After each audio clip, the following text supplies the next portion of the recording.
খাইছিলোঁ potato twister ইমান crispy হ'ল মানে আধাতকৈ বেছি খায়ে শেষ হৈ গ'ল তথাপি ভাবিলোঁ আপোনালোকক দেখাই দিওঁ এয়া আছে সেইটো বনোৱা একেবাৰে সহজ তাৰ কাৰণে মই ইয়াত দুটা কেঁচা আলু লৈ লৈছোঁ আৰু এনেদৰে কাটি লৈছোঁ এই থিকনেছটো আপুনি চাইছে 1.5 ইঞ্চিমান হ'ব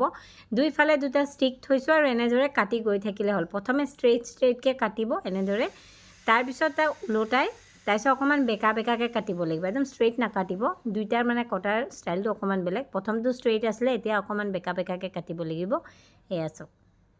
তাৰপিছত আপোনাৰ যোনটো একৰ্ডিয়ান পটেটো বুলি কয় মই টুইষ্টাৰ বুলি কৈছোঁ লাগিলে স্পাইৰেল পটেটো যিয়ে নহওক টেষ্টটো ছেইমে হয় এতিয়া আমি তাক পানীত ভালদৰে ধুই ল'ম ধুই লোৱাৰ পিছত ইয়াত দেখিছে কি ধুনীয়া হৈছে এতিয়া মই তাৰ মাজত এটা ষ্টিক দিছোঁ ষ্টিক ভৰাই দিছোঁ যদি আপুনি ষ্টিক নিদিয়াকৈ বনাব বিচাৰে তেতিয়াও পাৰিব কিন্তু ষ্টিকটো দিলে কি হয় এনেকৈ মানে অকণমান টানি দিলে নহয় অকণমান গেপছ আহে আৰু ধুনীয়াকৈ ফ্ৰাই হয় আৰু বহুত বেছি ক্ৰিস্পি হয় ইয়াত অকণমান দিছোঁ জালুকৰ পাউডাৰ ৰেড চিলি পাউডাৰ নিমখ আৰু 2 চামুচমান কৰ্ণফ্লাৱাৰ যদি নাই আপুনি পিঠাগুড়িও দিব পাৰিব আৰু ধুনীয়াকৈ তেলত ফ্ৰাই কৰি ল'লে হ'ল ইমান ক্ৰিস্পি হয় নহয় আৰু খাবলৈ বিৰাট টেষ্টি ইয়াত মই লাষ্টৰ ফালে কেইটামান ষ্টিক নিদিয়াকৈ ফ্ৰাই কৰিলোঁ সেইখিনি চাব পাৰে এইখিনিও বহুত ধুনীয়া হৈছে বহুত ক্ৰিস্পি হৈছে এইটো গ'ল মোৰ মুখত পুৰা ক্ৰিস্পি না মজা